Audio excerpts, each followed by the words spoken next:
بسم اللہ الرحمن الرحیم نحمدہ ونصلی علی رسولہ الکریم اما بعد عن بلال بن الحارث قال قال رسول اللہ صلی اللہ علیہ وسلم ان الرجل لیتکلم بالکلمۃ من الخیر ما یعلم مبلغها یکتب اللہ لہ بہا رضوانہ الی یوم یلقاہ وان الرجل لیتکلم بالکلمۃ من الشر ما یعلم مبلغها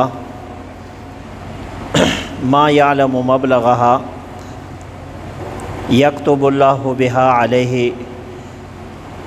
سخطہ الی یوم یلقاہ او کما قال رسول اللہ صلی اللہ علیہ وسلم رواہ فی شرح السنہ۔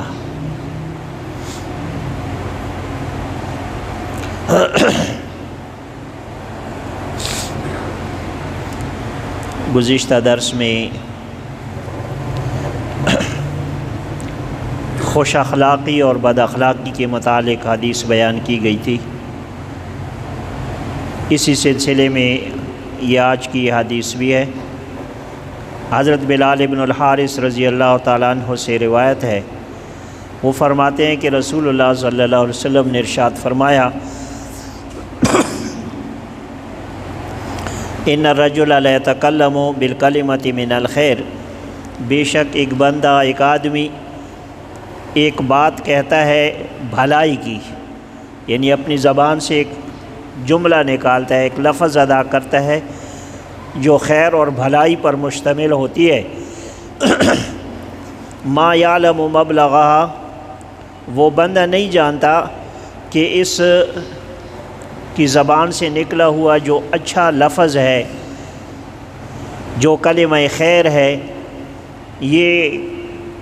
کہاں تک پہنچ گیا ہے، اس کا مبلغ، اس کی انتہا کہاں تک ہے۔ یکتب اللہ لہ بہا رضوانہ، پھر نبی علیہ السلام نے اس کی تفصیل بیان فرمائی کہ وہ ایک اچھے کلمے کی وجہ سے اللہ پاک اس کے لیے اس کے بدلے میں اپنی رضامندی لکھ دیتے ہیں الی یوم یلقاہ، اس دن تک کے لیے جب اس کی ملاقات اللہ سے ہوگی، یعنی قیامت کے دن تک۔ تو بعض اوقات انسان کے زبان سے کوئی ایسی اچھائی کا لفظ نکلتا ہے کہ جو معاشرے میں دوسروں کے لیے خیر اور بھلائی کا سبب بن جاتا ہے، اور وہ پھر جتنی وہ بات آگے پھیلتی رہتی ہے اور جتنی وہ خیر اور بھلائی آگے پھیلتی رہتی ہے، اس بندے کے لیے اللہ پاک کی جانب سے رضامندی لکھی جاتی ہے قیامت تک کے لیے۔ تو یہ ایک اچھی بات، کلمہ خیر، جس میں دوسروں کی بھلائی ہو، خیر کی بات ہو، بھلائی کی بات ہو، نیکی کی بات ہو، یہ اس ایک کلمے کی وجہ سے اللہ پاک اس کے لیے اپنی رضامندی قیامت تک کے لیے لکھ دیتے ہیں۔ اور پھر اس کے مقابلے میں دوسری طرف نبی علیہ السلام نے یہ بھی فرمایا وَإِنَّ الرَّجُلَ لَيَتَكَلَّمُ بِالْكَلِمَةِ مِنَ الشَّرِّ، اور بے شک ایک آدمی زبان سے ایک کلمہ نکالتا ہے، ایک بات کرتا ہے شر کی، جو برائی کی بات ہوتی ہے، شر کی بات ہوتی ہے، اور وہ بندہ خود نہیں جانتا ما یعلم مبلغها، کہ اس بات کی برائی کہاں تک پہنچی ہے، یعنی وہ اس کے جو برے اثرات ہیں وہ کہاں تک اسے لے گئے ہیں، اس کو خود پتہ نہیں ہوتا۔ اور نبی علیہ السلام نے خود اس کی وضاحت فرمائی کہ یکتب اللہ بہا علیہ سخطہ الی یوم یلقاہ، اس برے کلمے کی وجہ سے، بری بات کی وجہ سے جو دوسروں کے لیے شر کا باعث بنے، برائی کا باعث بنے، تو یہ اللہ پاک اس کے بدلے میں اس کے لیے اپنی ناراضگی لکھ دیتے ہیں الی یوم یلقاہ، اس دن تک کے لیے جس دن اس کی اللہ سے ملاقات ہوگی، یعنی قیامت تک کے لیے اللہ پاک اس کے لیے ناراضگی لکھ دیتے ہیں اگر توبہ نہ کی تو۔ ہاں، توبہ کرنے سے پھر اللہ پاک نے وعدہ فرمایا ہوا ہے کہ انسان توبہ کر لے مرنے سے پہلے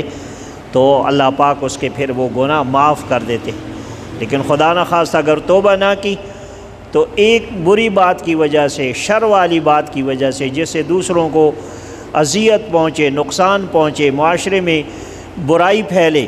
اس کی وجہ سے قیامت تک کے لیے اللہ پاک اس کے لیے ناراضگی لکھ دیتے۔ تو گویا یہی ایک زبان ہے،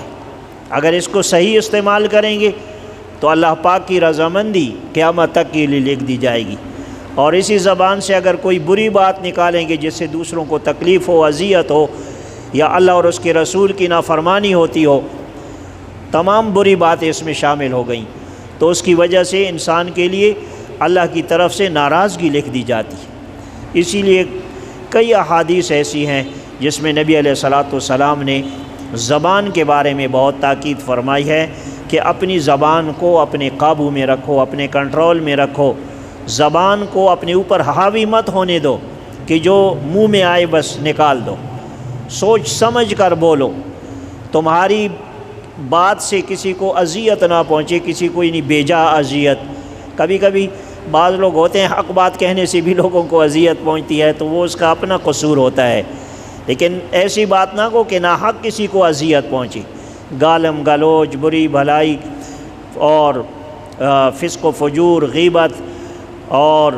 بہتان ترازی، یہ تمام وہ برائیاں ہیں کہ جو دوسروں کے لیے اذیت کا باعث بنتی ہیں اور اللہ پاک کی ناراضگی کا سبب بنتی ہیں۔ اور اس کے مقابلے میں انسان خوش اخلاق ہو، کسی کے ساتھ بات کرے، اچھے انداز میں کرے، اچھے اخلاق کے ساتھ کرے، برائی کا بدلہ بھی اچھائی کے ساتھ دے،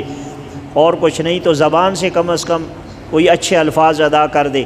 تو یہی بات اس کے لیے اللہ کی رضامندی کا سبب بنے گی۔ لہٰذا ہمیں جہاں اور دیگر قرآن و سنت کی تعلیمات اپنانے کی ضرورت ہے، تو یہ بھی نبی علیہ السلام کی ایک اہم تعلیم ہے کہ انسان بالخصوص مسلمان، ہر مسلمان چاہے مرد و عورت ہو، وہ اپنی زبان کو بیجا استعمال سے بچائے، غلط استعمال سے بچائے، ہمیشہ زبان کو صحیح استعمال کرے، حق بات اس سے کہے، حکمت کے ساتھ کہے، طریقے کے ساتھ کہے، شفقت اور محبت کے ساتھ کہے، اور اچھائیاں بیان کرے دوسروں کی، نہ کہ دوسروں کی برائیاں، غیبت اور دیگر اس طرح کی باتیں۔ تو اللہ پاک